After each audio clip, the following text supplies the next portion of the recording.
gente está aqui para mais um Luz no Campus, e esse aqui é um Luz no Campus especial, né?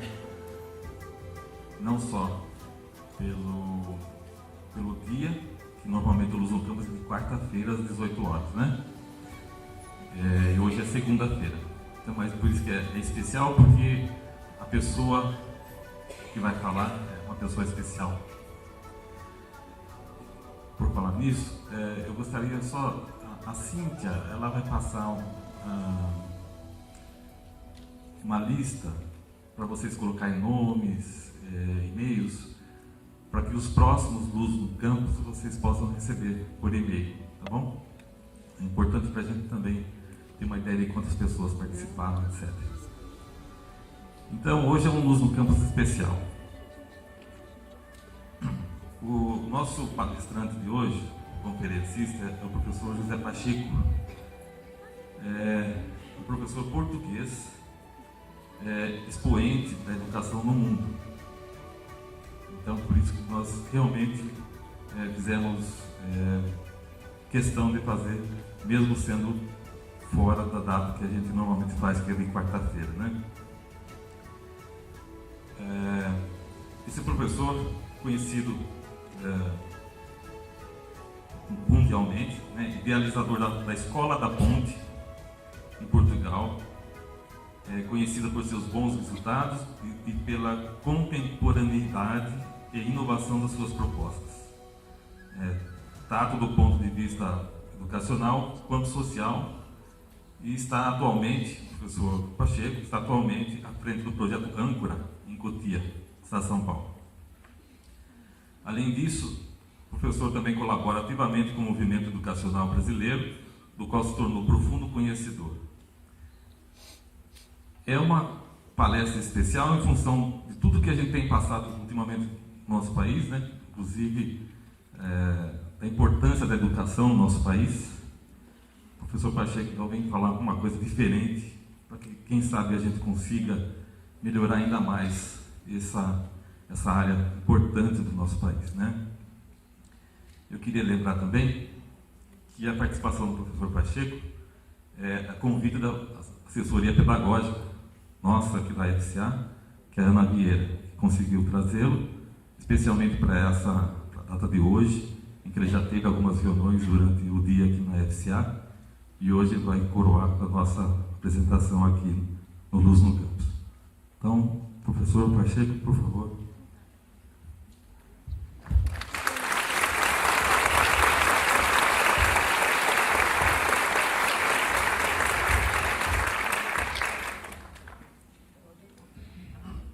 Então, boa noite e obrigado à Ana e àqueles que me trouxeram até aqui. Eu aprendo sempre onde eu vou, portanto espero aprender convosco. O que é que querem saber?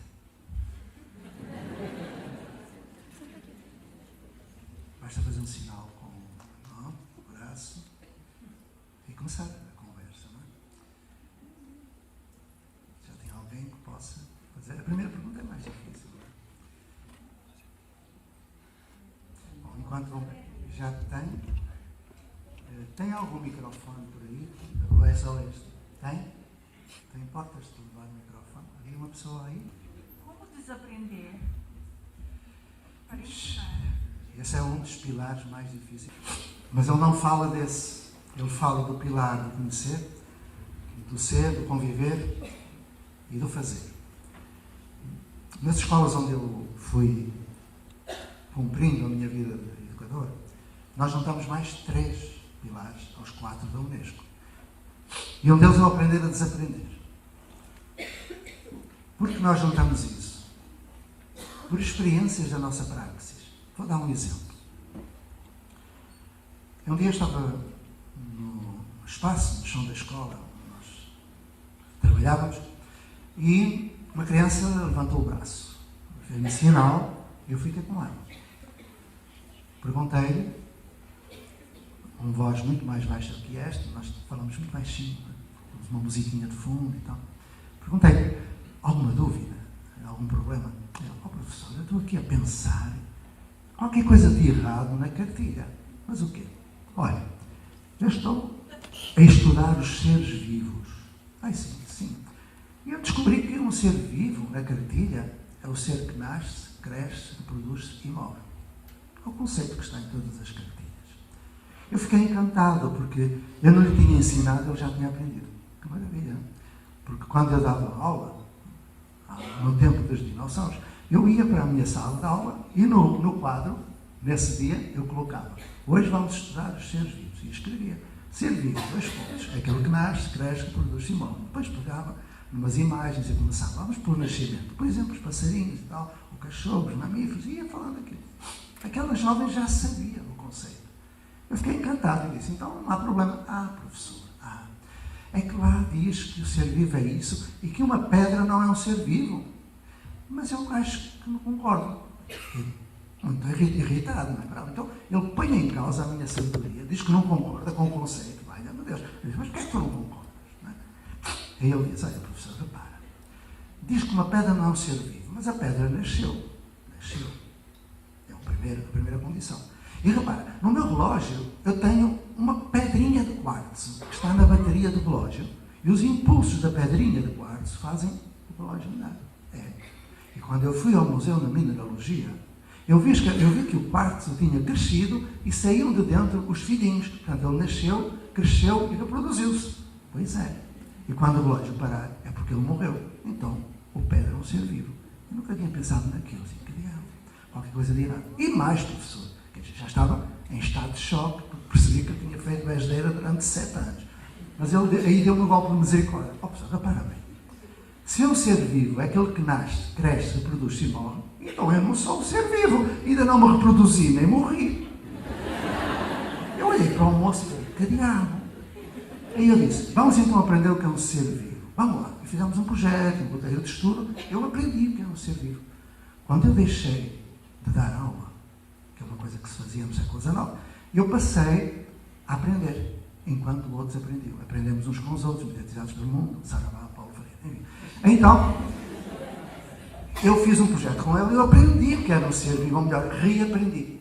Desaprendi para aprender. Um ser vivo, biologicamente, eu aprendi com aquela criança, que é um ser que tem capacidade trófica. Isto é, transforma o alimento em energia. A pedra não tem essa capacidade, logo é um ser não vivo. Ou seja, eu reconceitualizei tudo. Ainda eu estava um pouco tonto daquela coisa. E uma menina, eu só vou contar até aqui, porque o episódio é longo, levanta o braço. Eu fui junto à menina e perguntei: alguma dúvida? É, professor. Olha, eu estou a estudar a função clorofilina. Sabes, o dióxido de carbono que vem, é fixado pela folha, liberta os já. Pois, então, ela sabia aquilo tudo. Porque eles lá aprendem, não é? Eu disse: mas qual é o problema? Sabes, professor, eu estive no laboratório a fazer uma observação do ciclo do bicho da seda. E eu acabei por perceber que quando o bichinho nasceu, eu precisei de ir pegar folhinhas na amoreira para dar de comer ao bichinho.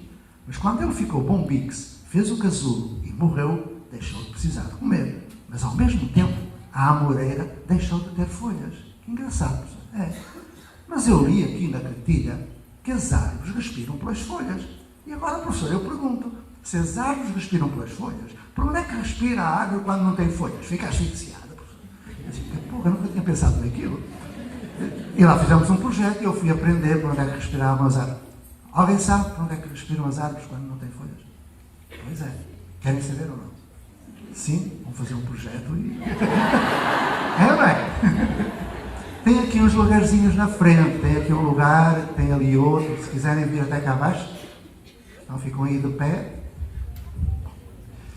Ok.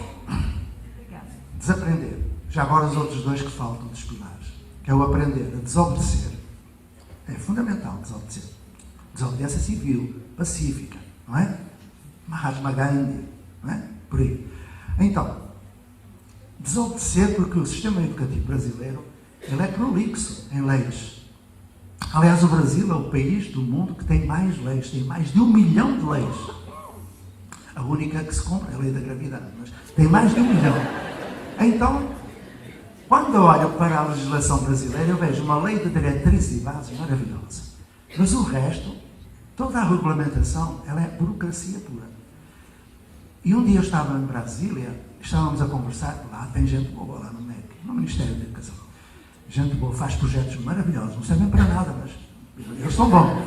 E mandam os projetos para as escolas metem na gaveta, andamos nisto. Bom, então, eu fui e estava a conversar com gente boa, até que surgiu uma situação muito interessante, em que eles me disseram que tinham publicado uma lei, naquela época. Eu disse, qual é? É da idade de corte. Idade de corte, que coisa horrorosa, corte. Reparem, idade de corte.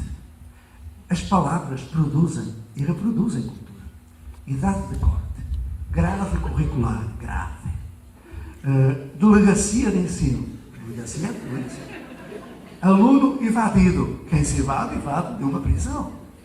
Carga horária. Carga é coisa de gente, não é coisa de gente, e para aí vai. Então eu estava muito estranho com aquilo. Mas o que é isto de idade de corte? Olha, professor, nós fizemos uma lei para determinar quando uma criança podia entrar na escola. Sim. E então, se uma criança nasceu até o dia 31 de março e faz 6 anos até 31 de março, pode entrar na escola. Disse, então, e no dia 1? Dia 1 não. Disse, agora imagine-se, uma gestante, no fim do tempo, no dia 31 de março, ela quer parir o filho até à meia-noite. Se ela falha, arrisca-se que o filho tem que esperar um ano. Se nascer no primeiro minuto de 1 de abril, que é de má memória, lembram-se? 64.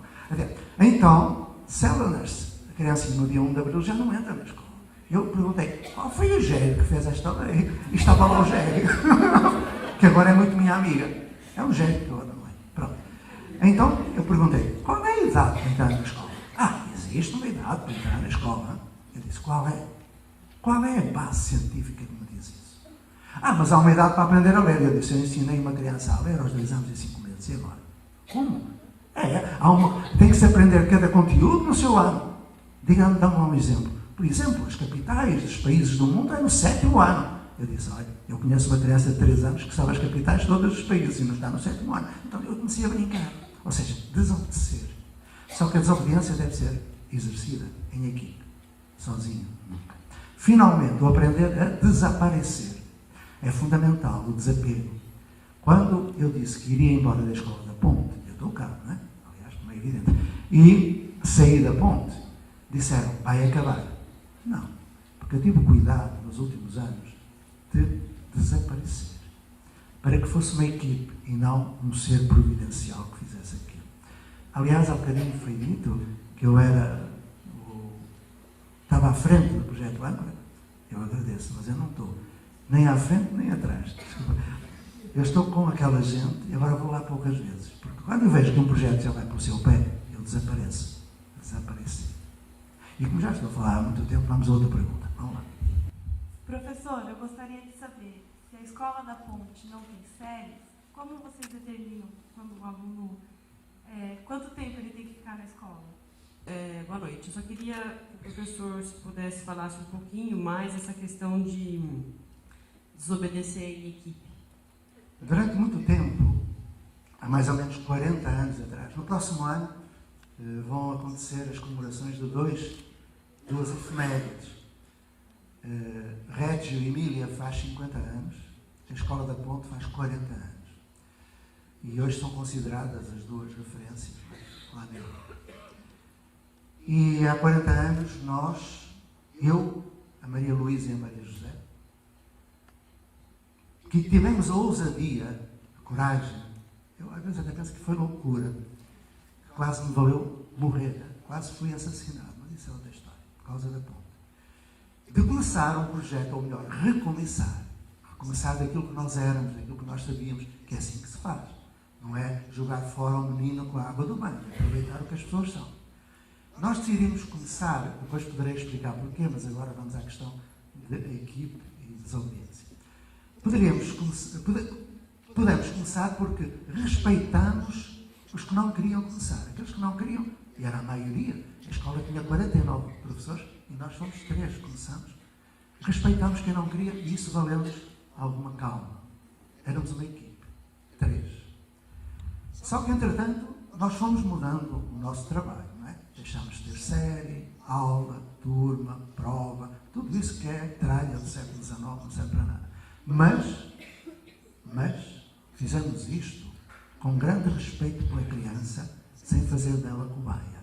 Fizemos isto quando fomos capazes de passar de aula para algo melhor, através da fundamentação científica. Tão simples. E nessa altura ninguém falava do Piaget, nem do Vygotsky, ninguém conhecia. Eu não tinha nascido, já tinha morrido. Então, a gente não sabia, era mais a intuição, era o amor pela criança, que nos movia. Só que nós começámos a transgredir. E quando vinham as planilhas para indicar quantos alunos têm na primeira série, na segunda nós não tínhamos série, mas inventávamos, tínhamos lá, põe aí 120 na primeira série, 132 na segunda. Quantos alunos reprovaram? Nós não reprovávamos ninguém, a reprovação não serve para nada, a gente inventava. Põe aí que reprovaram 21 meninas e 20 meninos, ou enchíamos aquilo tudo e mandávamos, eles aceitavam. Só que um dia fomos apanhados. A mentira tem perna curta, fomos apanhados. Aí começaram a vir as inspeções e os processos disciplinares. Eu tive 5. Nem quero lembrar. Bom, dava muito trabalho. Mas nós despachávamos os inspectores. Os inspectores eram figuras tenebrosas. A Ana sabe, certamente. Quando o inspetor aparecia numa escola, as professoras fugiam. Deixavam os alunos sozinhos e iam embora. Fugiam. Era uma coisa impressionante. Nós não. Nós cuidávamos bem deles. Tratávamos bem. Já um chazinho e tal. Então apareciam inspectores por lá. E cá vai uma história que mostra o que é isso de desobedecerem aqui. Porque nos divertíamos muito. Cá vai. Eu estou a selecionar. Pode ser. Um dia chegou um inspetor. Perguntou: quem é o diretor? E nós respondemos: somos todos. Não, quem é o diretor? E nós respondemos: somos todos. Todos são diretores. Não, mas tem que haver alguém. Somos todos. Então, sentem-se aí. Sentámos. E ele disse: eu estou aqui porque eu recebi uma denúncia. Incrível, não é? Das coisas que mais me custou na minha vida profissional foi que quando nós começamos a mudar o nosso modo de trabalhar, compreendemos que o maior aliado de um professor é o outro professor. E que o maior inimigo de um professor que faz diferente é o outro professor. Tínhamos sofrido uma denúncia de que não tínhamos livro de ponto. Mas não. Então, se nós queríamos formar seres responsáveis, autónomos, não pode haver livro de ponto. Não pode. Nem diretor, nem essas coisas todas. Enfim. Eu sei que estou a provocar, eu gosto depois de fazer perguntas. Hoje à tarde fiz uma afirmação que deixou muita gente perturbada. Eu quero perturbar outra vez. E de vez em quando, eu sou um capeta, sai assim, pim, pim. Dava-me isso 2 ou 3, que é para ver se alguém reage. Tragam-me, por favor, o livro de registro da presença de inspeção. Há um livro que registra quando o inspetor vem. Eu não sabia onde estava, eu fui lá ao xerifado, lá encontrei o livro, tirei-lhe o pó, trouxe, e ele escreveu lá: voltarei no dia 1 de dezembro para verificar a existência do livro do ponto. Virou-se para nós e disse: vou-me embora, volto daqui por 2 meses e o livro do ponto tem que estar aí. Preenchi. Se nós dissessemos: não vamos fazer, pum, mais um processo. A gente já tinha 2 ou 3 naquela altura, não queríamos mais. Sim, senhor inspetor, sim, senhor inspetor. Porém, nós divertíamos muito. E vão ver que nos divertimos. Reunimos a comunidade, porque quem gera a escola da ponte não é o professor, é a comunidade. Nós trabalhamos com crianças e jovens, que é para isso que serve um professor, não é para trabalhar com papel, nem para estar a dirigir nada. Nós somos pedagogos, não somos burocratas. Então, trabalhamos e, ao mesmo tempo, a comunidade pronunciou-se. Eu disse: olha, nós vamos ter que fazer o livro de ponto. O que é isso? Os pais: para quê?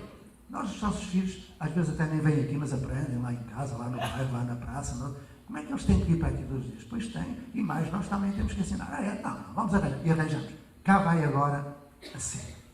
Começa o dia 1 de outubro e eu abri o livro do ponto. Tem este livro, tantas páginas numeradas, rubricadas, 7 para registro, para esses professores, aquela coisa que tinha de fazer. E eu abri logo a primeira página. Era um livro enorme, aberto, era mais largo que os meus braços. Enorme, uma capa grossa. Agora já é digital, mas naquela altura era assim. Eu estou a falar há 40 anos atrás. E então, lá fui eu fazer aquilo que tínhamos combinado. Reparar. Perguntei à Fatinha, que era uma funcionária: Fatinha, se eu lhe perguntasse qual é a cor que representa o seu estado de espírito nesta manhã, qual seria? E ela: estou tão bem hoje, talvez o cor-de-rosa. Eu peguei um lápis cor-de-rosa e preenchi o primeiro espaço do livro de ponto: José Pacheco, a cor-de-rosa.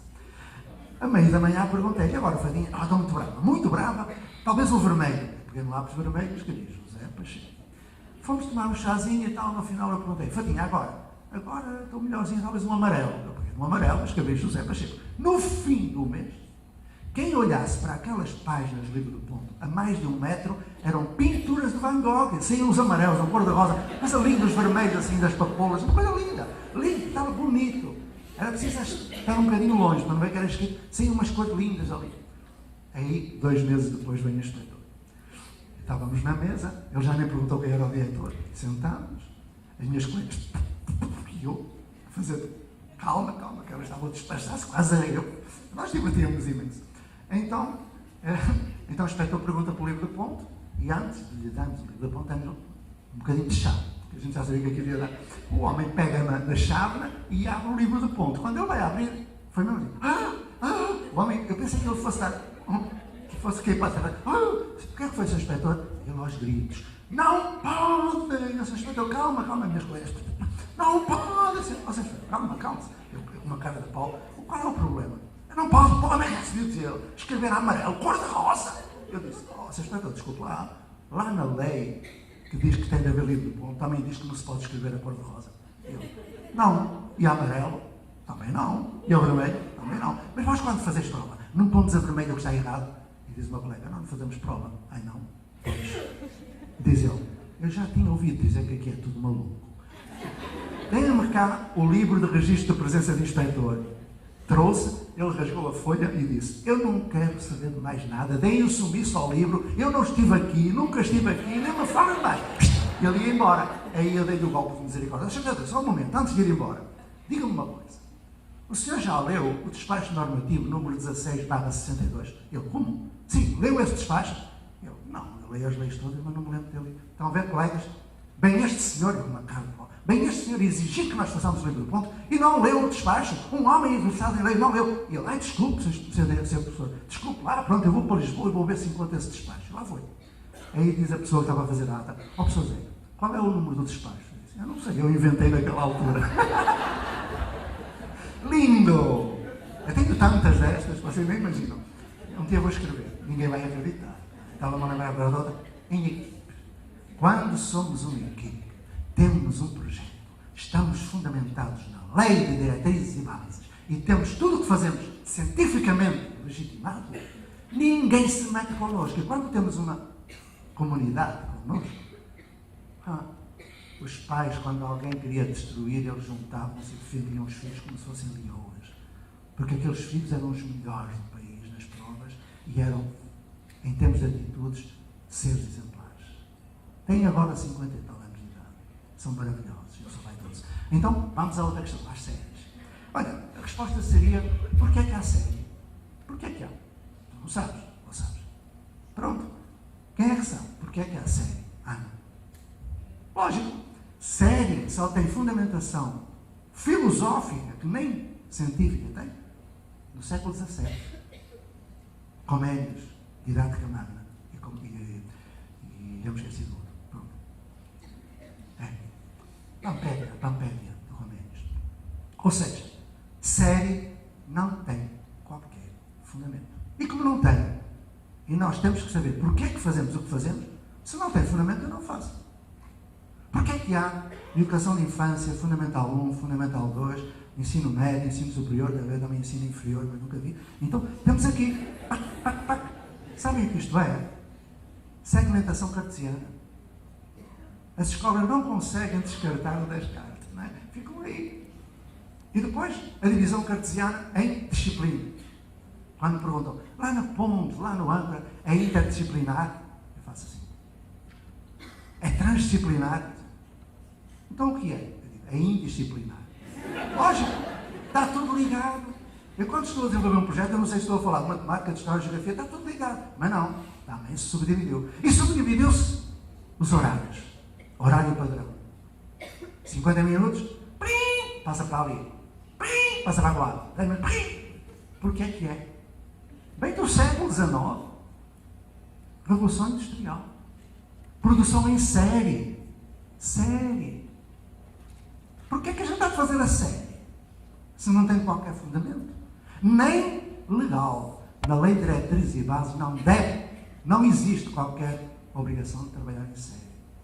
O artigo 15º dá-nos a possibilidade de autonomia. O artigo 23º diz: as escolas podem organizar-se por série, ciclo, classe, nível, tal. Desde que fundamental. Então, não há série, não há turma, não há diretor, não há orientador, não há cartilha, não há nada disso. Há outras coisas. Há uma nova construção social de aprendizagem, onde todos aprendem, ouviram bem, todos aprendem tudo, toda a grade curricular, e onde são felizes, que é por isso que nós vivemos. Então, eu tenho um livrinho que fala disso, e como está no livro, eu não falo, sabe ler, eu lá não do livro, tu lês. Porque eu achei muito estranho, quando eu fui trabalhar na faculdade, eu levei um choque muito grande. Não é que em Botucatu ninguém faz isto que eu vou dizer, mas lá em Portugal faziam. Escutai, quando eu pergunto aos meus alunos da faculdade, o que é que eles querem saber, eu disseram: você está a falar a sério? Eu estou. Aqui nunca ninguém nos perguntou o que é que nós queremos saber. Nunca ninguém nos tinha perguntado. O que é que querem saber? É a pergunta fundadora de todo o ato de aprender. O que é que querem saber? A seguir eu disse: se não me disserem o que querem, eu vou-me embora. Não, então fala aí do Brunner. Do Brunner? German Brunner. Eu disse: tá bom, então vamos lá. Por que é que querem que eu fale do Brunner? Começo logo com um projeto de roteiro de estudo. Porquê? Nós vamos ter uma prova de Psicologia da Educação, vai sair o Brunner, e é na próxima semana. Isso é uma boa razão. E o que é que vós já sabeis do Brunner? Não sabemos nada. Então é para a semana a prova e não sabem nada. Não, aqui é assim.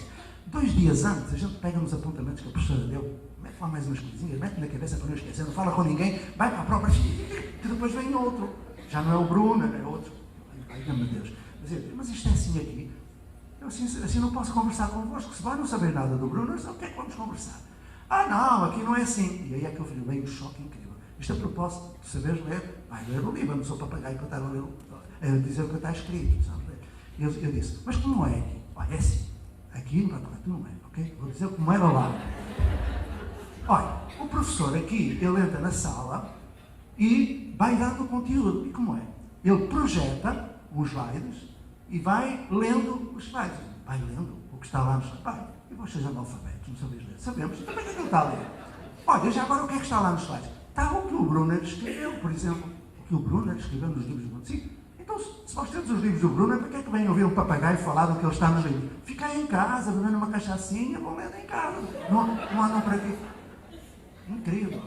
Isto é em Portugal, claro. Aqui ninguém faz isso. Mas isto a propósito de quê? Já não sei. Vamos a outra pergunta. Eu tive a oportunidade de conhecer a escola Maria Peregrina, que também é semelhante ao método da escola da Ponte, a pedagogia de projetos e tudo mais. E eu fiquei assim, maravilhada, porque eu conversei com 2 meninas, uma de 12 e outra de 13 anos, elas que apresentaram a escola pra gente, explicaram tudo. E essa questão fica muito confusa mesmo, por que não tem séries? Em primeiro lugar, eu já adorei a escola porque não tem parede, então nenhum aluno é mandado para fora da sala, porque todos estão para fora da sala. Então eu achei muito legal todo o esquema, né? A grande questão eu sou assistente social, na verdade eu não trabalho na educação, mas eu trabalho muito em contato com o pessoal da educação. E as grandes questões que são levantadas sempre referente à educação está relacionada não só na questão do aprendizado ou da dificuldade dele, mas sim do comportamento. E a grande diferença na Escola da Ponte, no Maria Peregrina, no ANCOR, a gente vê a mudança do comportamento, da importância que é educar o cidadão enquanto ser mesmo, né? E assim, é muito revoltante quando a gente vê, às vezes, educadores colocando, porque a gente está aqui para ensinar a ler, a escrever, a educação vem de casa. É claro que a família é importante, né? Eu sou uma pessoa que eu falo isso sempre, porque esse é o meu foco de trabalho no caso. Mas, quando a gente trabalha a educação focando cidadania, a questão da inteligência emocional, conhecer, educar os sentimentos, isso é tão importante. E não é toda criança que está lá na assistência social, não é toda criança que está no esporte, mas na escola é toda criança que passa por lá. E é muito difícil quando você vai propor para educadores olhar diferente para o aluno, um aluno que tem hiperatividade, um aluno que tem algum tipo de transtorno. É muito difícil fazer o educador que está lá dentro entender. A gente entende o lado do educador, que são salas superlotadas, né? É muito complicado a estrutura também da educação aqui no Brasil. Como fazer, né? Como tentar, por onde começar, professor? Tentar mudar essa realidade, porque tem muitos professores que a gente conversa, assim como eu, sou muito angustiada em querer fazer alguma coisa para mudar, porque a gente sabe que é possível, que a gente vê, mas a questão como é que é o negócio da equipe? Não é se rebelar a equipe, é que eu estou falando desobedecer em equipe. É muito difícil desobedecer em equipe, porque as pessoas têm medo de mudar. O que o senhor dá de dica? Como começar? Por onde começar? Começamos por nós. Começamos a partir do que nós somos, na nossa responsabilidade social e do amor que temos pela infância e juventude. Tu disseste que não eras da educação? És da educação. O projeto Âncora tem assistentes sociais, pedopsiquiatras, tem psicólogos, tem malabaristas de circo, tem gente que faz mosaico, gente que faz kart, gente que faz skate, gente que faz permacultura, gente que faz nutricionismo, meditação, maracatu, tem tudo. Também tem matemática, história, geografia, também é preciso, também é. E a questão das atitudes é uma questão básica, porque muitas vezes quando se fala de escola, nós estamos a falar de quê? Do prédio? Da escola? Não, as escolas são pessoas. As pessoas são os seus valores, e os valores passados à praxis são projetos. E as pessoas, os professores, não ensinam aquilo que dizem, transmitem aquilo que são. E transmitem valores. Uma visão de sociedade, de futuro, de pessoa humana. Ou seja, quando eu falo em educação, eu falo de educação integral. Uma educação que contempla a multidimensionalidade do ser humano. Ser humano não é só intelecto, não é só cognição. É também afeto, emoção, ética, estética, físico-motora, espiritual, sociomoral, é tudo. Nós estamos inteiros naquele lado de educar. Eu vou responder com um pequeno vídeo, que é melhor, para a gente ver umas imagens que hoje ainda não tinham utilizado. É um vídeo de que eu não gosto da primeira parte.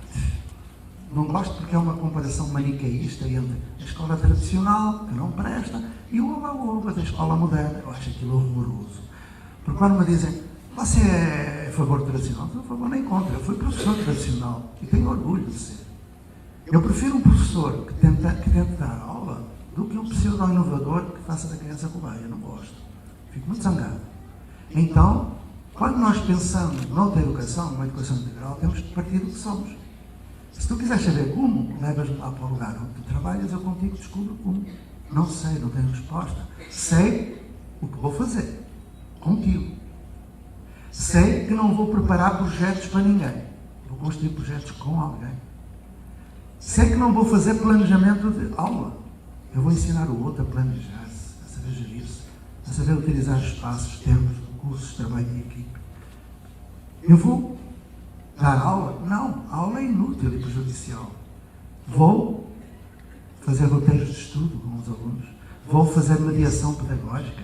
Vou ensiná-los a pesquisar, a saber selecionar informação, a saber tratar a informação, comparar, analisar, criticar, sintetizar, comunicar a informação.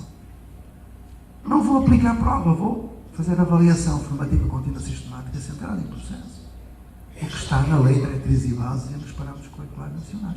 E, portanto, aquilo que nós fazemos no Âncora é contemplar essa multidimensionalidade. E o Âncora foi feita, ou a escola foi feita, com jovens jogados fora das outras escolas, expulsos. Na casa-abrigo, pedindo esmola nos semáforos, visitando o pai na prisão, vendo a mãe ser assassinada, e por aí vai. São esses os nossos alunos. Chegaram à escola do Âncora há 3 anos e 4 meses. Cuspindo, xingando, batendo, destruíram tudo. Hoje, não há um caso de indisciplina, não há um castigo. O portão está aberto. Ninguém rouba. A escola é da comunidade. E vamos ver um bocadinho de como é que as crianças explicam o que fazem. Foi isso que tu falaste. À semelhança do que aconteceu com o Rubem Alves, em 2000, no ano de 2000 ele foi lá. Quando ele queria que eu fosse mostrar-lhe a escola, ele disse, não, vinha uma criança a passar, a Bárbara. Bárbara, podes acompanhar este senhor?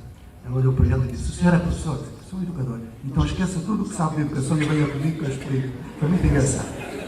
É preciso desaprender. Porque nós estamos muito possuídos pelo modelo do século XIX. Foi isso que nós tivemos, eu compreendo. O que eu quero é que as pessoas tenham coragem e prudência. E que, sobretudo, não tenham medo. É preciso dar segurança. E foi isso que aconteceu no Âncora. A Maria Peregrina, já agora, para tu saberes, tem mais de 200 escolas no Brasil. A Maria Peregrina e o Âncora são apenas 2 de mais de 200. Eu fiz um mapeamento há um mês atrás. Bom, eu queria pedir-vos desculpa do início deste vídeo. Podem passar Globo. A Rede Globo. É que eu vou explicar o que é que foi, que é para depois passarmos o vídeo. Só um minuto. Nós trabalhamos a partir de desejos, sonhos, necessidades. Se o esgoto entra dentro dos barracos da favela, nós vamos, com a favela, resolver. Se aquela criança que nós vamos ver ali, ela percebeu que tinha de fazer uma experiência de química e o âncora não tinha nenhum laboratório. E na favela também não havia. O que foi que ela fez? Juntou-se com mais 3 e fez um projeto para criar um laboratório de química. Ela sentiu necessidade de partilhar com os outros algo. É isso que nós vamos ver. Só que convidaram essa criança. Nós temos muitas visitas lá no âncora. E umas visitas, os professores universitários fantásticos, como os daqui na universidade, eles foram lá. E quando viram aquela criança a trabalhar aquele projeto, eles ficaram e convidaram o âncora para uma mostra de projetos. E lá foi a criança. A mostra foi muito engraçada, porque eram universidades a mostrar. As universidades passavam PowerPoint e tal. E muito bem, muito bem. Ela chegou lá ao palco, pegou no micro, não gostou de PowerPoint nenhum. 10 anos. E disse, o que é que querem saber? Esteve meia hora a explicar tudo. No final, uma senhora, a professora, muito simpática, ela disse, olha, tenho uma dúvida no final. Vais trabalhar em projetos, quando é que vais aprender esses conteúdos? E a menina disse, eu só posso concluir que a senhora não entendeu nada do que eu disse. Eu fiquei um bocado constrangido. E disse, senhora, porquê? E ela disse, a senhora não me ouviu falar de tabela periódica, cisão do átomo, paridade? Sim, ouvi, mas isso é coisa do ensino médio e do ensino superior. E diz ela, mas eu já aprendi. E a senhora perguntou, quantos anos tens? Tenho 10 anos. Qual é o problema? Aos 10 anos aprender tudo aquilo. Aprende quando é preciso. Não é? Coisa horrorosa ter disciplinas e conteúdo por disciplina e programa. Ai, meu Deus, como é que alguém pode fazer isto no ano 2015? Bom, então é isso. A Globo achou muito grande, muito bonito, oba, e fez A Globo transmite bons programas, só que transmite-os entre a 1 da madrugada e as 6. Se vocês não viram, eu vou passar para vocês. Globo, vamos ver então. Vamos começar pensando, se você pudesse mudar alguma coisa no jeito da sua escola ensinar, o que seria? É difícil imaginar, né? Que a escola pode ser diferente do que é. Estamos acostumados com o ensino tradicional, com uma escola que sempre foi igual, como essa aqui, olha, com carteiras, lousa, o professor lá na frente, né? Todo mundo sentadinho, mas e se não fosse assim? Se não precisasse do quadro negro, das carteiras, se todos ali estivessem sentados no chão e mais, se nem parede tivesse, se cada um pudesse estudar onde quisesse, onde preferisse. Estranho, né? Mas essa escola existe, é gratuita e administrada por uma organização não governamental. Se chama Escola Âncora. Como será?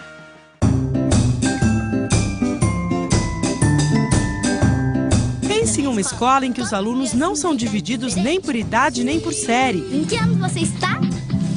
Em que ano que eu tô? Ué, em 2014. Não é esse tipo, é sério. Uma escola onde os alunos nunca ouviram falar em repetir de ano. Repetente, o que é isso? Repetente aqui repete toda hora de ano. Mas se ela vai aprender a mesma coisa com a mesma professora, que diferença faz? Aí eu já não sei, né? Estes vídeos foram gravados pelos alunos da escola Projeto Âncora, que fica em Cotia, na Grande São Paulo. Os alunos queriam mostrar como funciona a escola deles, que é tão diferente das outras. Quer ver outro exemplo? Lá não tem carteiras enfileiradas e nem professor na frente da lousa. Bom, eu estou aqui em uma das salas da escola com o Vitor, que é professor aqui na escola Projeto Âncora e que já vai começar me explicando uma das primeiras diferenças é que aqui não se fala professor, né, Vitor? Você é um educador, é isso? Por quê? A ideia é que aqui nenhum profissional está aqui para professar algum tipo de conteúdo, algum tipo de ensinamento. Aqui são todos educadores na relação que se estabelece com a criança. E também nada de sala de aula. Aqui tem sala de estudos ou espaço de aprendizagem. As crianças são chamadas de educandas e não de alunas. a etimologia do aluno é aquele que não tem luz, né? Seria o aluno. O que, na verdade, quando a gente estabelece numa sala que a gente se relaciona com eles, a gente vê que cada um tem um monte de conhecimento, valores, hipóteses. Há 3 anos, a escola oferece gratuitamente para crianças de 3 a 15 anos uma educação baseada em projetos. Isto é, as crianças desenvolvem um projeto e, durante esse processo, aprendem os conteúdos de todas as disciplinas. O saber esses conteúdos vem atender à necessidade de um projeto individual que parte de um sonho, de um desejo, de uma necessidade. Bom, a gente quer saber como é que funciona essa educação, esse ensino na prática. Por isso a gente vai conversar aqui com a Carol, né, Carol? Carol tem 10 anos, você já fez? E já está há 3 anos estudando aqui, não é isso? Podemos sentar aqui para conversar? Vamos? Vem cá. Qual que é o seu projeto? O meu agora é criar um laboratório de química aqui no Âncora. Criar um laboratório de química? Aqui no Âncora. Aqui na escola? É? Por que você acha que tem que ter um laboratório de química aqui na escola? Porque tem muita gente que necessita de um laboratório para ciências, fazer experiência, do tipo, e não tem. Isso, e o material todo pro laboratório? Então, tá entrando as pesquisas de preço agora que a gente está fazendo sobre os equipamentos, quais são os equipamentos precisos. Para ajudar as crianças com os projetos, existe um mediador e um tutor. Eles organizam as ideias, criam um roteiro de estudos e fazem com que todos os conteúdos sejam estudados direitinho. Aqui está meio que o planejamento do projeto, que é o porquê você quer fazer o projeto, as etapas, parcerias, o mediador. Esse é o meu roteiro, aqui é o que eu tenho que fazer, o prazo, né? Ah, então esses são os livros que você tem que buscar. C é ciência, H é história e M é o quê? Matemática e P é português. Eu não gosto muito de português. É? Se não faz parte do meu projeto, eu estou aprendendo só sobre aquilo, aí tem o roteiro complementar. Aí ele pega um pouquinho de tudo. Entendi, não dá para escapar do português. Não. Tem que fazer. Esse grupo aqui, o que eles estão fazendo aqui agora nessa mesa? Cada um está cumprindo a sua atividade. Eu só fico atenta para que eles cumpram o roteiro deles. A Graziele está pesquisando sobre os pássaros. Aí você está gostando? Tô. Quantos pássaros você já escreveu aí? Por enquanto 6. Entendi. Eu acho legal, porque às vezes as professoras deixam a gente estudar na pista, skate. Você pode estudar em qualquer lugar.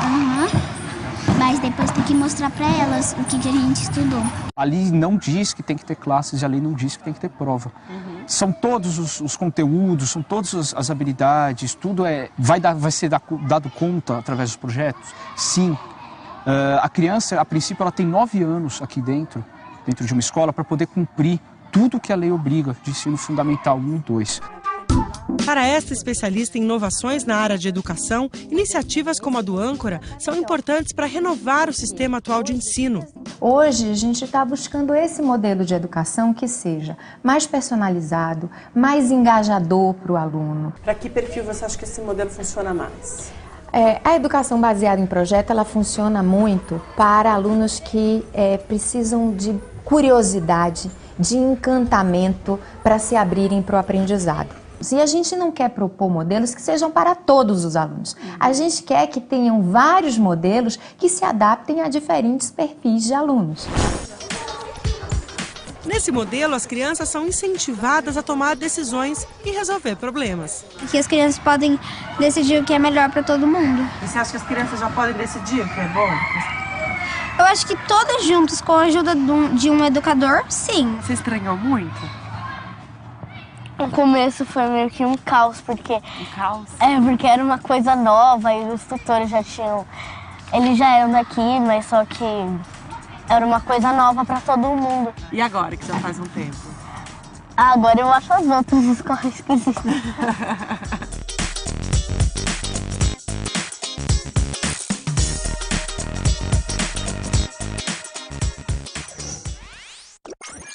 A Escola Âncora foi inspirada em outra escola que é referência na Europa, a Escola da Ponte. Ela foi criada em Portugal em 1976 para ser uma alternativa àquele ensino tradicional que a gente conhece bem, com separação dos alunos por séries e avaliação por notas. O lema da Escola da Ponte é tentar fazer crianças felizes, mas sem esquecer de desenvolver valores como solidariedade, autonomia e responsabilidade. Devem ter percebido que a criança explica tudo o que é processo de pesquisa, método científico, tudo aquilo está ali.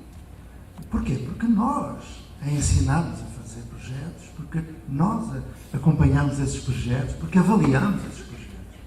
O laboratório foi inaugurado em novembro, está lindo. Ela já está a fazer outro projeto. E quando estava a fazer este, estavam mais 80 e tal projetos a decorrer dentro do Âncora. A maior parte deles respondendo a necessidades sociais das favelas. Nós trabalhamos integrados. Já temos 2 professores a morar dentro dos barracos da favela. Já temos uma favela onde foi erradicado o tráfico e a prostituição. A primeira no país. Sem o PP. Através da escola. A escola ou é um nodo de uma rede de aprendizagem que produz desenvolvimento humano sustentável ou não serve para nada. É isto, meus amigos. Por mais violento que possa parecer a minha afirmação. Viram esta senhora que apareceu ali, muito velhinha? Quem será? Agora lembrei. Qual será a profissão dela? Ela estava a acompanhar roteiros de estudo, verificando, fazendo mediação. Qual será? Ninguém quer dizer qual é a profissão? Educadora, professora? Ela chama-se Maria da Penha, nunca foi à escola, mora na favela. Ela nasceu no circo, trabalhou no circo, e quando já não servia para o circo, pobre, foi viver na favela.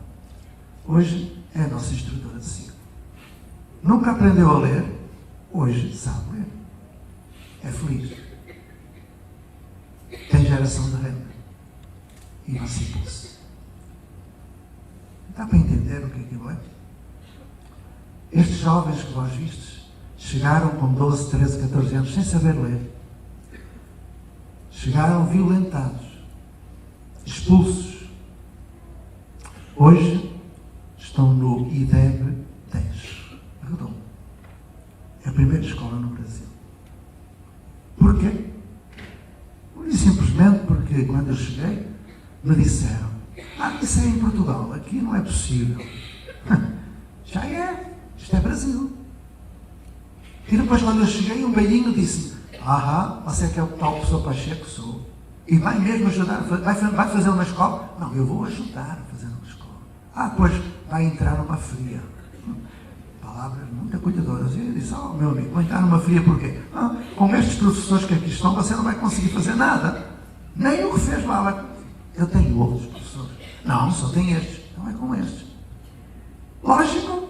Professores que tinham dado 10, 20, 30 anos de aula. Eu respeitei esse conhecimento que eles produziram a partir da aula. Lógico. A gente tem que acolher as pessoas como elas estão. Aproveitar tudo. Hoje está assim. Tão simples. Qualquer escola em Botucatu pode fazer isto. Qualquer uma. Só é preciso uma coisa. Professores, educadores, membros da comunidade. Nós temos uma dúzia de professores, não. O resto, dezenas de voluntários, como eu, a custo zero. Temos tudo. Falta nada ali. 3 refeições diárias com nutricionista. Qual é a escola que tem? Tem uma horta comunitária linda, não é? Pois é. Mais perguntas? O senhor disse que a escola não ensina, essa escola do modelo do sistema. Eu queria saber o porquê ela não ensina. Foi por uma das 2 razões, porque nós vamos para o professor. Ou vamos por amor ou por vingança. Eu fui por vingança. Porque quando eu, é verdade, quando eu andei, eu fiquei por amor. Mas não é aquele amor pieguismo, é o amor do Maturana, o amor do Varela, o amor... Enfim.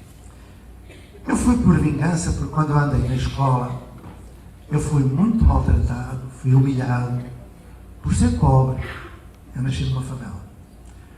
Então eu jurei que nunca nenhum aluno meu passaria pelas situações de exclusão que eu passei.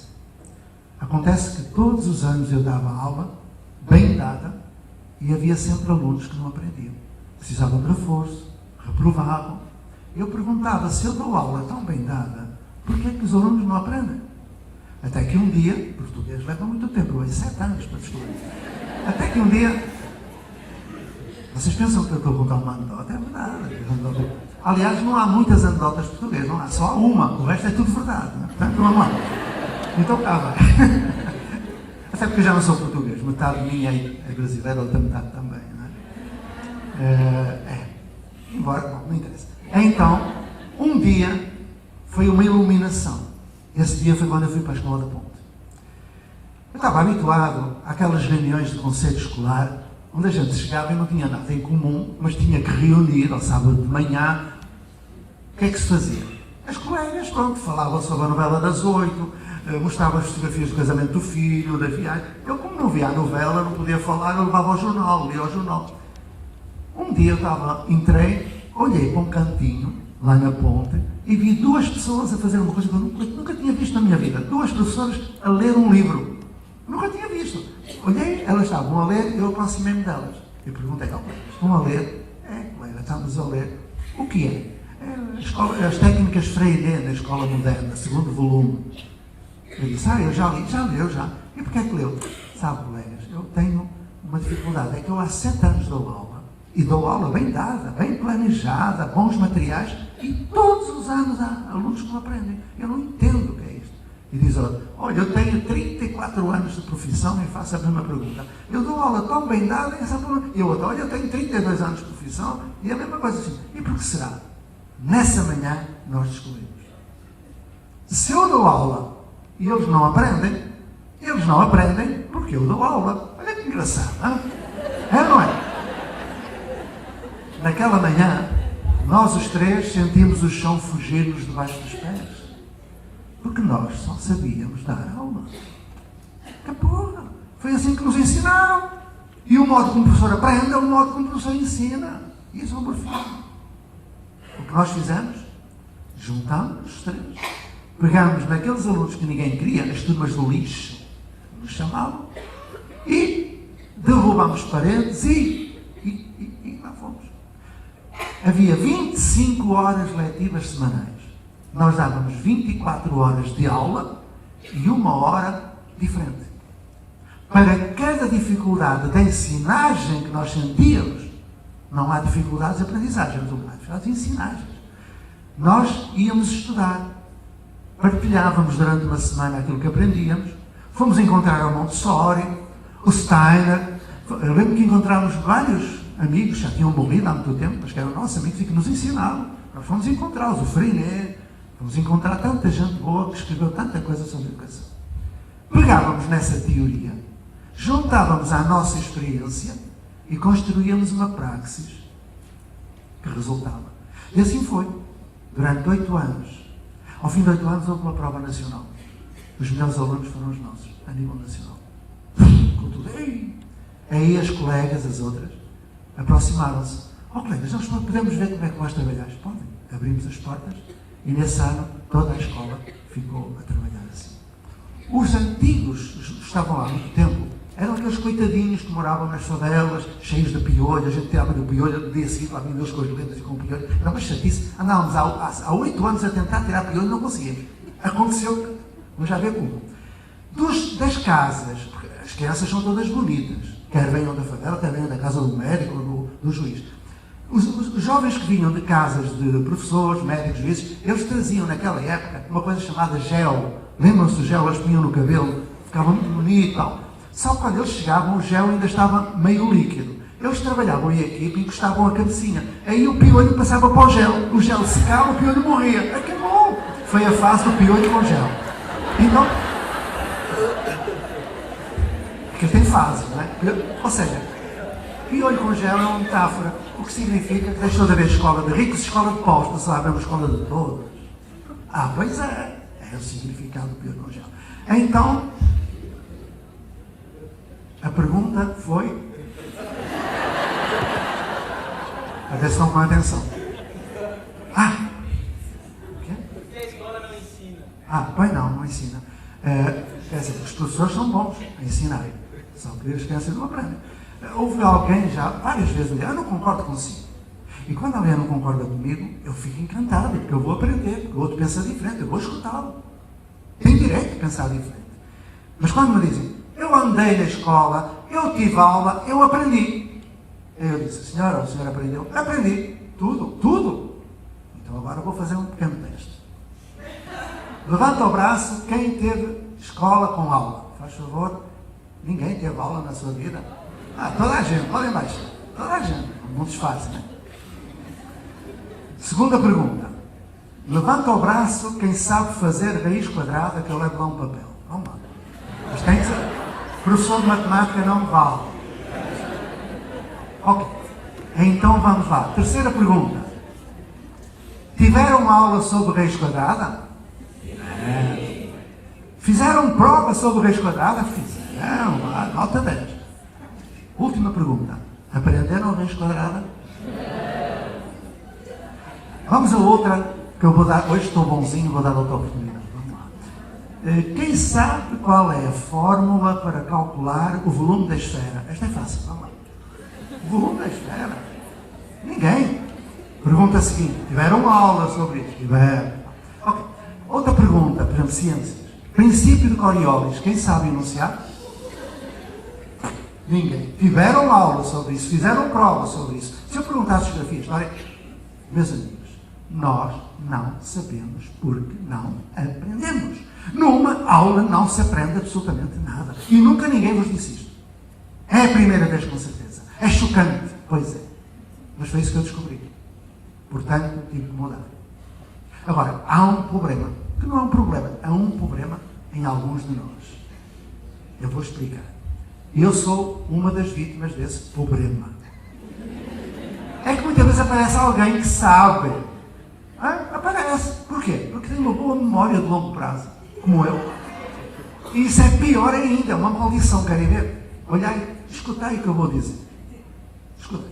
Peneda, Soares, Jerez, Larouco, Barroso, Falterra, Cabreira, Marão, Ladrada, Montezinho, Nogueira, Borges. Isto são 2 minutos. É o Sistema Galaico-Doriense de Orografia do Norte de Portugal. Quando eu estudei isto, quando o professor me fez decorar, eu perguntei ao professor, para que é que eu tenho de decorar isto? Para que é que eu...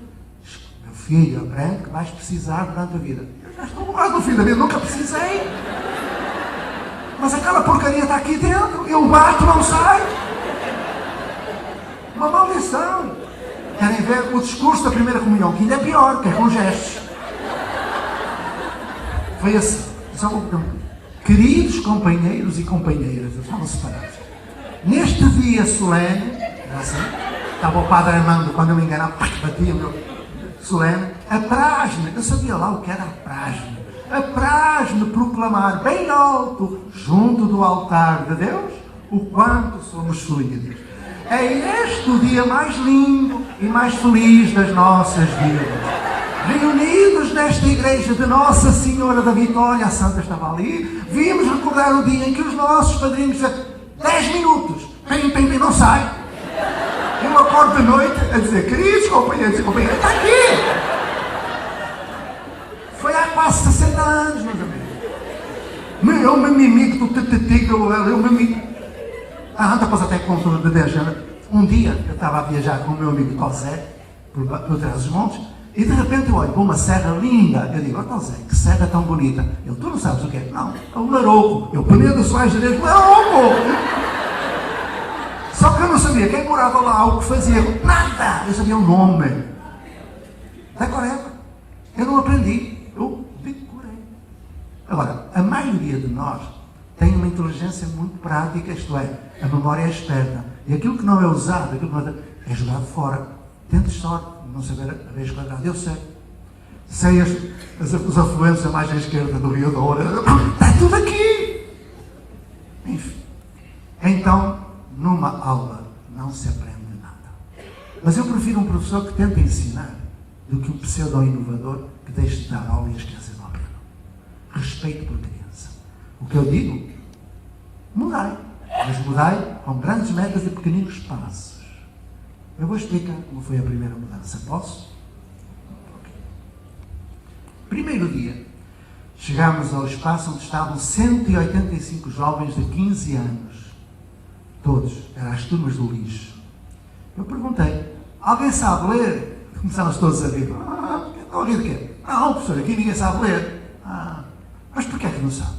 Olha, nós vamos explicar, professor. Todos os anos, a professora nova chega, ela é boazinha. Ela tenta ensinar-nos a ler. E como é que ela faz? Olha, é assim. Ela dá a lição do A, E, I, O, U. Nós fazemos carreirinhas de A's, carreirinhas de E's, carreirinhas de I's, o saltinho do pardal, a ondinha do mar, isso a gente sabe fazer. Ok. E depois? Depois entra no livro, na lição, e é o papé pipopu. Aí é. E depois é o taté titotu. Aí é. E depois a gente junta, pata, o pé, o pito, o poto, o puta, o pipi, o popó, o papá, é a pua. É a pua. Alguém sabe o que é uma pua? Não, mas a criança tem que saber, está lá escrito, é a pua. Eu depois fui saber o que é uma pua. Uma pua é um instrumento de marcenaria que é apoiado aqui e fura a madeira. Ok. Aí eu, quando ouvi aquilo, eu fiquei em estado de choque. Porque eu tinha passado 7 anos a ensinar o papé pipopu e o taté titotu. Era assim que eu sabia. Ou seja, se eu continuasse a ensinar o papé pipopu e o taté titotu, eles continuariam a não saber ler. E eu não podia fazer isso. O que foi que eu fiz? Fui aprender a alfabetizar. Meio ano de trabalho. Aprendi na psicologia da percepção, na psicologia da linguagem, na psicologia da cognição. Aprendi como é que se hierarquiza conceitos, como é que a criança faz a subdivisão e hierarquiza conceitos, como é que se desenvolve, qual é a lateralidade predominante no hemisfério do Broca, qual é o repertório linguístico de uma criança quando ela chega aos 4 anos, ela já sabe ler. Sabe ler, ainda hoje está a falar. Qualquer criança brasileira sabe identificar Coca-Cola, Big Brother, McDonald's, Bob's, tem japonês, Toyota, ela lê centenas de palavras. Chega à escola e a professora diz, não é Coca-Cola, é um caca-kikokuyo, um caça-kikokuyo lá, lê Lolu. Pronto. Ou seja, ela entra sabendo ler e sai analfabeta. 30 milhões de analfabetos. Quando eu fui aprender, eu aprendi que há muitas metodologias, não é só o papé pipopu, que é o método fónico. Aprendi metodologias de base global, né? O global de palavras, de frases, de contos. Aprendi o método natural de Freinet. Aprendi métodos silábicos, silábicos mistos, fonomímicos, fonossintéticos, anquirris, antagemaí, mesoneur. Aprendi tudo. Aprendi também o papé pipopu, a fundamentação. Quando eu acabei, eu tinha 25 metodologias. Juntei-me com mais 2 pessoas e, em 3 meses, aqueles jovens que passaram 9 anos sem aprender, aprenderam a ler. Mas, como nós trabalhávamos em comunidade, quando eles começaram a ler, nós recebíamos os pais preocupados. Um dia estávamos a fazer astronomia, nós fazíamos muita coisa, e veio uma mãe e disse, olha, professor, eu não quero saber dessa coisa das estrelas, eu venho falar consigo, mas diga lá, eu estou preocupada, sabe, a minha filha andou noutra escola muitos anos, nunca aprendeu a ler. Aqui, ao fim de 3 meses, já sabe ler. E agora eu não sei ler. Sim, é esse o problema? É. Mas é que não é por não saber que eu tenho vergonha. Então, é que eu até puxo-me assim para o lado. Eu vou-lhe contar, vou-lhe ser franca. Eu quero aprender a ler. Ótimo. Mas porquê?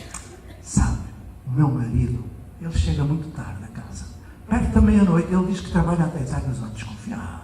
Porque ele tem os papéis do bolso e eu gostava de ler aqueles papéis. Para saber se ele trabalha ou se faz outra coisa. Eu disse, então traga um papel. Trago, ele nem vai sentir a falta. Passados uns dias ela traz muitos papéis. Entra para ali dentro, para chorar. Vamos lá para um cantinho. Leia. Eu não, a senhora é que vai ler. Mas eu não sei ler, mas vai aprender. Vai aprender a ler. Eu li. E ela, pois é, mas acho que eu só posso ver, eu sou faxineira. Não importa. Ela vinha. Ela, durante 3 meses ela veio. Ao fim de 3 meses ela veio, o papel já estava todo amarrotado, ela vinha. Aquela era a cartilha dela. Era o que ela queria. Era uma aprendizagem significativa. Ela sabia porque estudava, ela sabia porque procurava. Pôs significado naquilo. Era um desejo, uma necessidade. Ao fim dos 3 meses, ela chega-me lá assim com um ar muito preocupado. O que é que foi? Professor, eu acho que já sei ler. Isso é bom. Não, professor, vai ver que não. Ela pode chorar. Então senta aqui. Ela olhou e disse, diga-me só se eu estou certa. Aqui este bocadinho é eu. Está a ver? Ali naquele quadro diz, eu gosto. É o eu. Por analogia diferente. Se tem um me antes, é meu. Meu amor. Sabe, professor? Eu não sou Bom, essa mulher aprendeu a ler em 3 meses, separou-se no 4º mês e emancipou-se. Bom, este é um processo freiriano. A leitura é emancipatória, a leitura do mundo.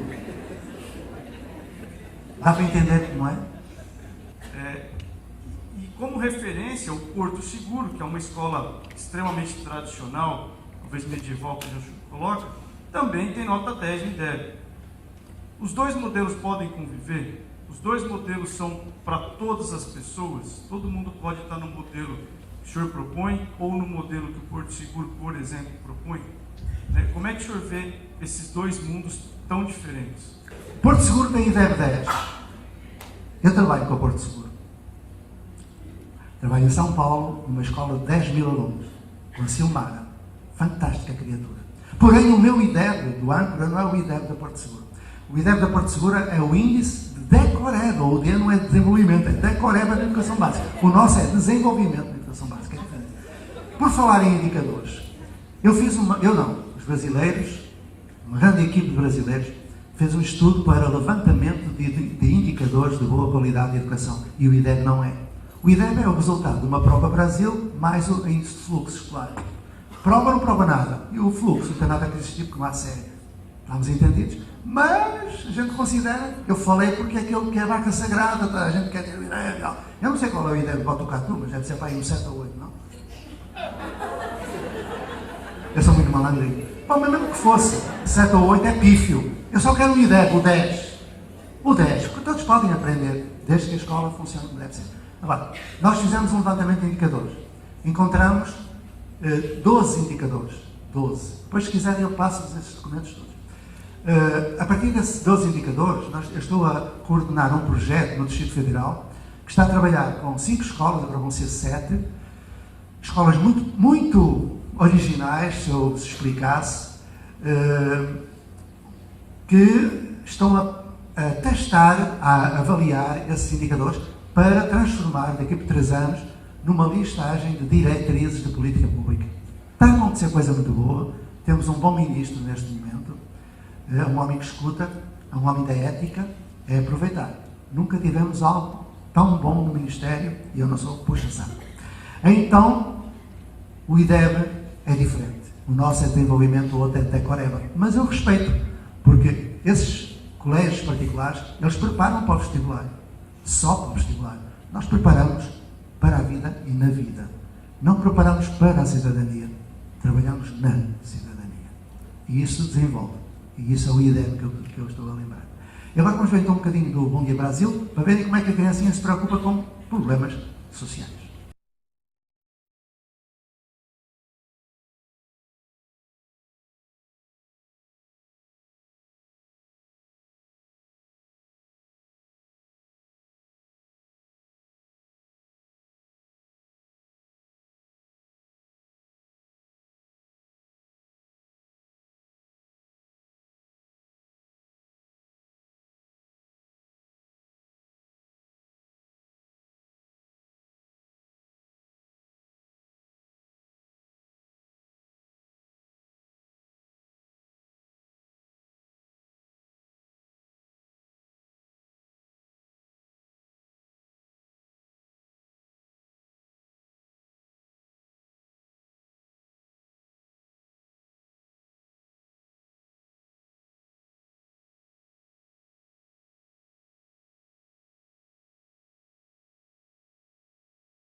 Nós temos que nos organizar em termos de sustentabilidade. E, portanto, trabalhamos com eles, não para eles. E eles entenderam isso. Os pais é que dirigem esta instituição, a família. É maravilhoso ver como eles entendem que a vida deles está a melhorar, que vão ter uma vida digna dentro de pouco tempo, através da escola. Tão simples. Meus amigos, é no Brasil, a 200 km daqui. Pertíssimo. Botucatu faz isto muito mais rapidamente. Nós estamos a trabalhar com classe D, E e F. Não temos classe A, B e C. Vamos ter. Porque vamos ter. Mas começamos assim. Em escolas ditas normais é muito mais rápido. Eu trabalhei também com escolas particulares. Eu não distingo. Para mim, a escola pública é a escola que a todos acolhe e a cada um dá resposta. Independentemente de ser de origem municipal, estadual, federal ou particular. Para mim é assim. Eu encontro muitas escolas particulares que são públicas. Pena que só esteja lá quem pode pagar. E conheço muitas públicas que se dizem públicas e não são. Porque têm um projeto escrito maravilhoso e não fazem nada daquilo que está no projeto. Isso é grave. Mas eu volto a dizer, se houver 3 professores em Botucatu, pode ser na universidade, pode ser numa escola, pode ser em qualquer lugar, que queiram ser coerentes com os seus valores e querer uma vida melhor para toda a gente de Botucatu, eu venho aprender convosco como se faz. Então, mais alguma perguntinha? Está no fim. Como que a música ela pode ajudar, como ela pode participar disso? Há muitos anos atrás, nós estávamos preocupados porque não havia professor de música, ninguém tinha interessado. E como eu toco violão, quer dizer, era ganho violão e tal, como eu dirigia uns coros e tal, acharam que eu devia ser o professor de música. Eu, irresponsável, aceitei. Lá fui eu. Fui fazer uns cursos ORF, pedagogia ORF, enfim. Fui ler os parâmetros curriculares na música, levei um susto. A música tinha muito mais conteúdos e muito mais do que a língua portuguesa ou a matemática, não é? Eu fiquei a olhar para aquilo, eu não vou dar conta do recado, mas lá fui eu. Quem não tem cachorro caça com gado. Só que eu, naquele tempo, eu era um fundamentalista pedagógico. Eu acreditava que tudo tem que estar centrado na criança. Não tem. E foi a música que me ensinou. E cá vai. Está tudo centrado na relação, não na criancinha. Um dia, eu comecei a pensar, como é que eu vou dar este conteúdo? O conteúdo era assim. Levar a criança à compreensão da mensagem estética da música erudita. Ou seja, levar a criança a perceber a mensagem estética do Mozart, do Bach, do Beethoven. Pô, se eu partisse da vontade da criança, ela nunca mais iria aprender aquilo. O que ela queria aprender era os Luan Santana e outros que têm, não é? Porque não queriam aprender aquilo. Porque achavam que aquilo era para dormir. Eu fiquei a pensar, que diabo, como é que eu vou fazer? E um dia, confesso, eu só ouvi o Carlos Rojas, não leves, não faças isso. Do outro lado do Nilo, não leves, não faças isso. Eu levei um vinil, isto foi há 38 anos, levei um vinil das 4 estações. Música barroca, parece simples, mas é extremamente complexa e acessível. Levei, lá fui eu, com o toca-discos e o Tom Cookman, aquela coisa linda. Lá pus aquilo, cheguei lá, imagina agora, 185 jovens, o silêncio, que eles trabalhavam, silêncio não é de cemitério, silêncio de trabalho. E eu lá fui com o meu olhar estrábico à procura do princípio do disco e de repente, pam, pam, pam, pam, pam, pam, pam, e toda a gente olhou, o que é que se passa, o que é isto? Não demorou nada, uma criança levantou o braço. O que é que foi? Eu fui. Ó professor, você hoje acordou mal disposto, foi? Que porcaria da música, isto é para dormir, pô, tira-me essa porra. O que é que tu és? Eu sou um aluno. E eu? Você é o professor de música. Eu, então cala-te. E fui-me embora. Ou seja, eu tenho autoridade. Eu sou o professor. A seguir vem a Maria Luísa. Ó Zé Pacheco, põe-me ali um sertanojo, uma coisa que as crianças gostam. Tu és um prepotente. Luísa, o que é que tu és? Eu sou professor de matemática. E eu, professor de música. Então cala-te. Como?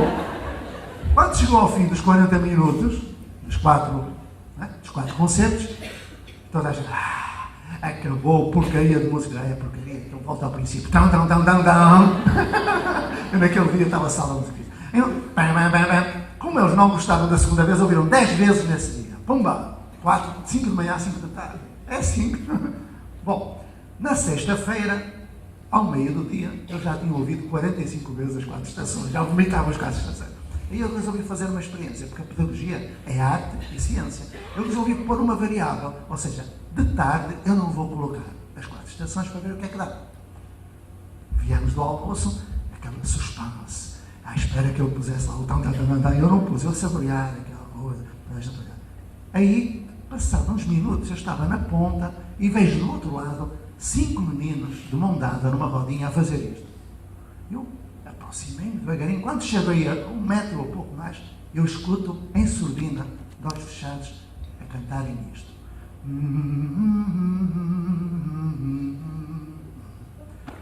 Segundo andamento do concerto de inverno das 4 estações de Vivaldi, entoadas em surdina por 5 crianças, eu saí dali a correr, fui ao banheiro como um homem não chora em público. Chorei de emoção, limpei os óculos e voltei. E fui falar com eles. Descobri 2 coisas.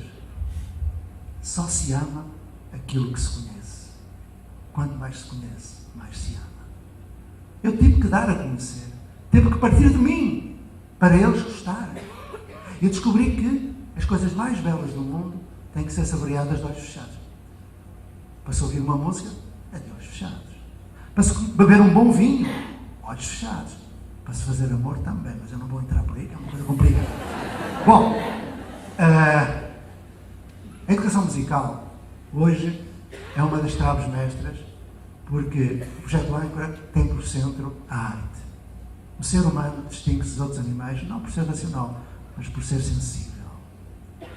Nós não queremos bonsais humanos, queremos gente que sabe escolher bom pop, bom rock, bom erudito, bom rap, bom hip-hop, bom jazz, boa música popular. Eu vejo o Rolando Boldrin, que maravilha, vi a Inesita que faleceu, coisa linda, a música caipira, a música de raiz. Agora, abomino toda a outra gente que anda aí. Bom, não quero falar disso. Querem ver um bocadinho da arte lá no Projeto Âncora ou não? Querem? Não? Querem? Sim, pronto.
Mais alguma pergunta?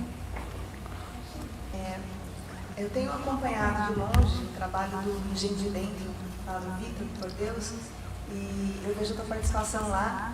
E a minha curiosidade é saber o que aquela experiência pode ensinar para a escola. Aquilo que nós estamos lá a fazer, com o Vitor por Deus e em Mato Grosso e outra gente, não é reforçar a ideia de comunidade dentro de um espaço que supostamente fosse de loucos. Mas quando eu estou lá dentro com eles, com os ditos loucos, não é? Medicados e tal, eu percebo que os loucos estão lá fora.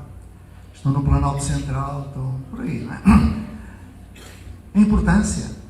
Bom, se nós estudamos a linha psicanalítica da educação, nós percebemos essa importância. A mensagem da Nise é muito clara. A loucura tem uma origem que é possível erradicar. É através da arte que ela o fez. Não é só a Nise. O Brasil tem teóricos de primeira água, muito melhores, se quisermos, do que os do Norte, do que os da Europa ou dos Estados Unidos. Só que tem a síndrome de vira-lata e pensa que o que vem do Norte é que é bom. Cada um não presta. Então a Anísia Silveira está acompanhada com muito boa gente.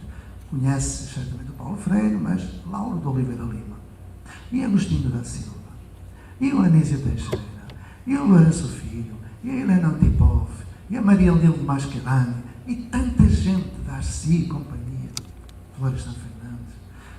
O Brasil tem tudo o que precisa. Tem uma Nise genial, não é? Que foi presa, não é? Pela ditadura do Vargas.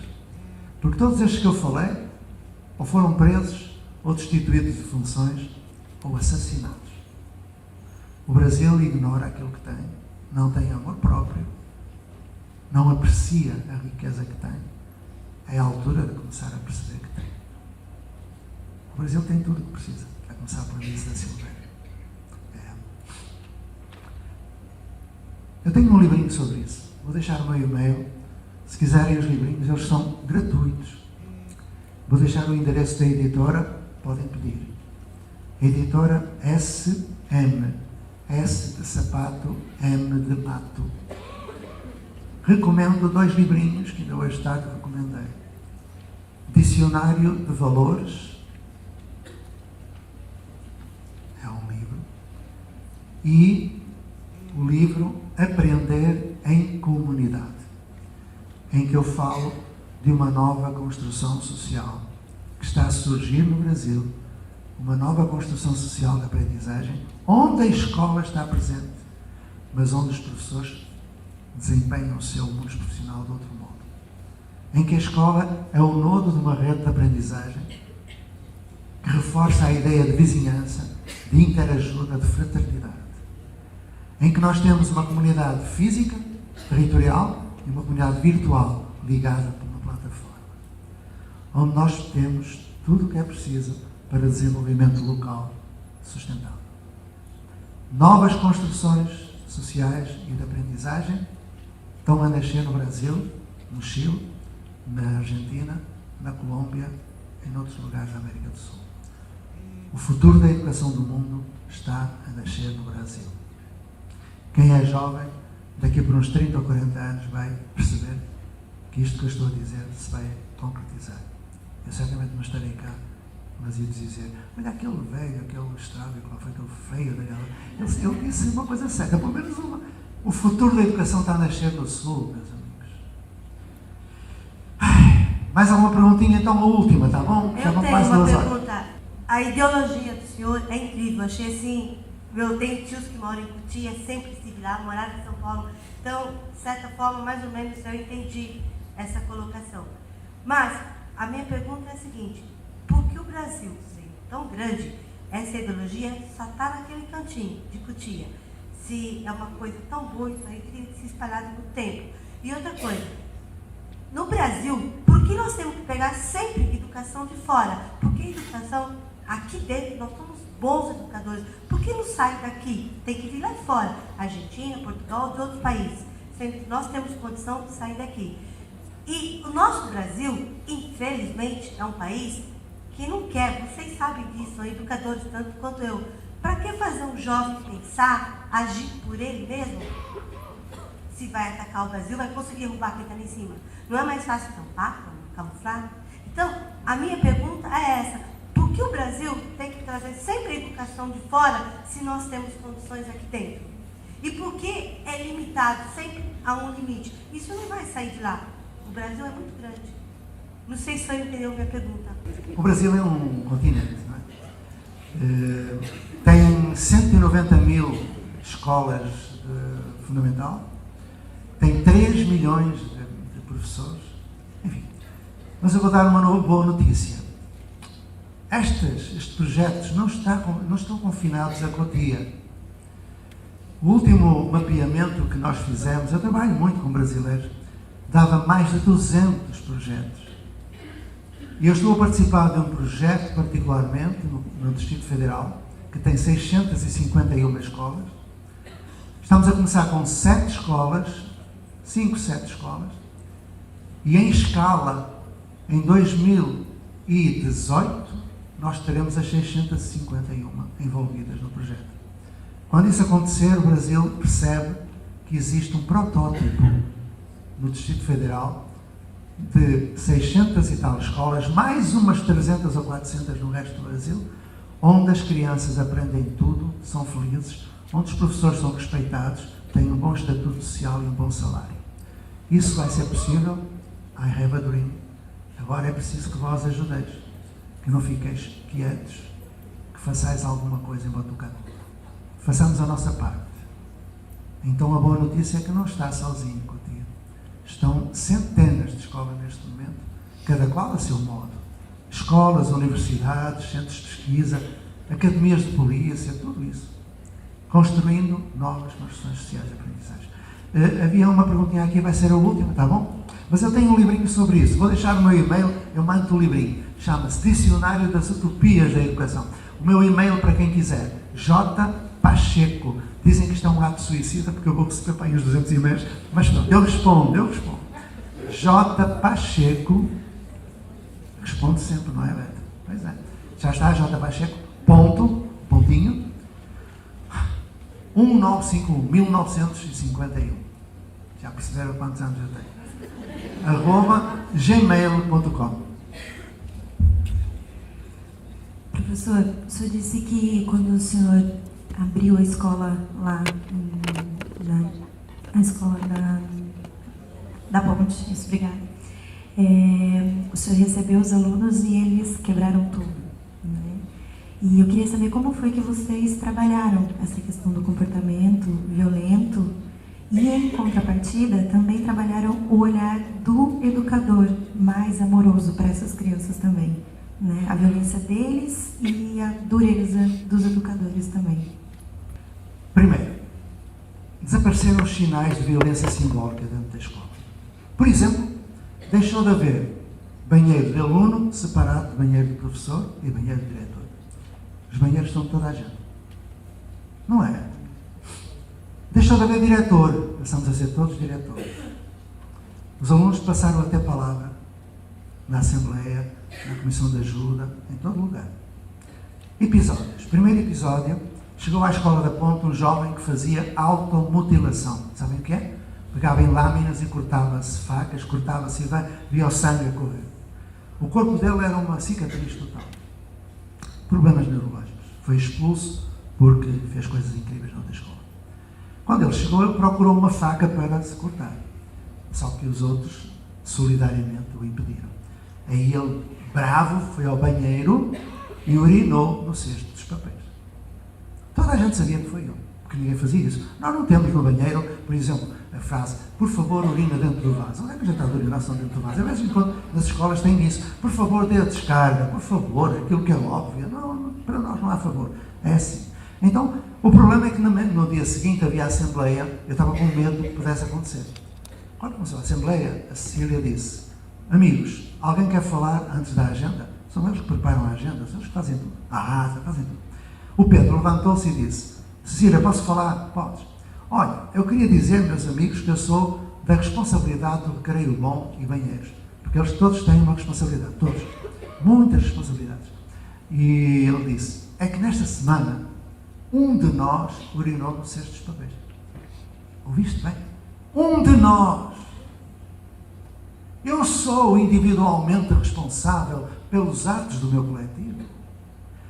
Eu não posso ser feliz se tu és infeliz. Eu existo porque tu existes. Tão simples.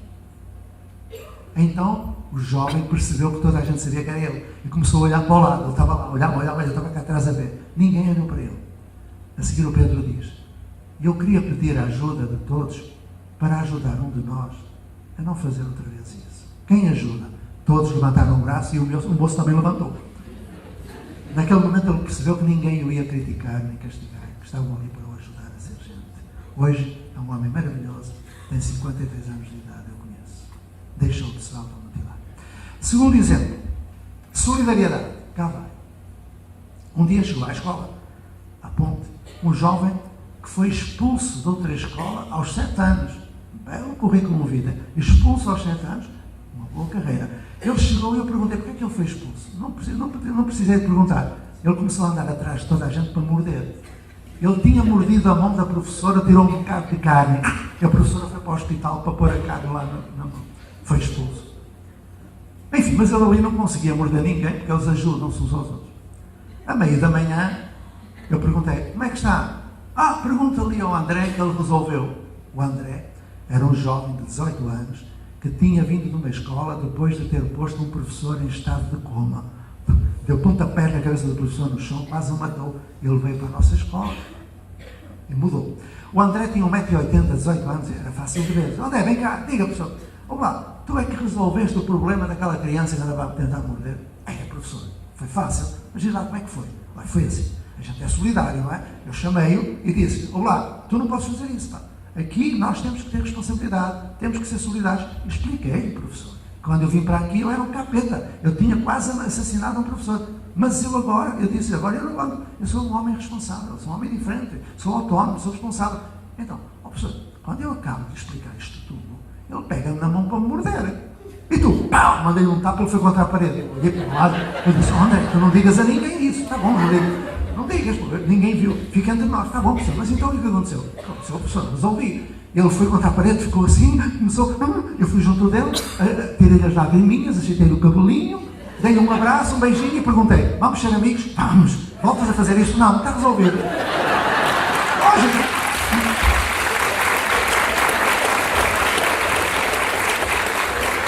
Regras, respeito mútuo.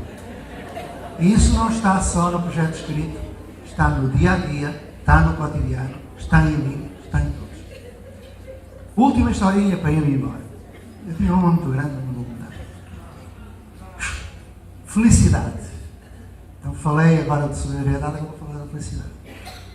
Um dia eu estava lá na escolinha e vejo o Nelson subindo a ladeirinha com uma camiseta cheia de sangue. Eu disse: Nelson, o que te aconteceu? Professor, esta noite foi uma desgraça lá no meu barraco. Mas o que é que foi?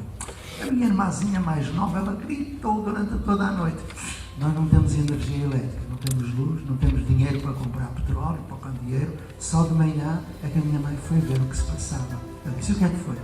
Olha, professor, a minha mãe gritou muito porque os ratos comeram uma orelha dela. E então eu andei a apanhar os bocadinhos de orelha para a minha mãe e pôr no hospital e fiquei cheio de sangue. Eu disse: Nelson, com essa tragédia toda, como é que tu tens cabeça para vir para a escola? Ele deu um sorriso e disse: por isso mesmo, professor, a minha vida é um inferno. Mas quando eu venho para a escola, pelo caminho, eu sinto cá dentro uma coisa que parece mesmo alegria. Fica em paz.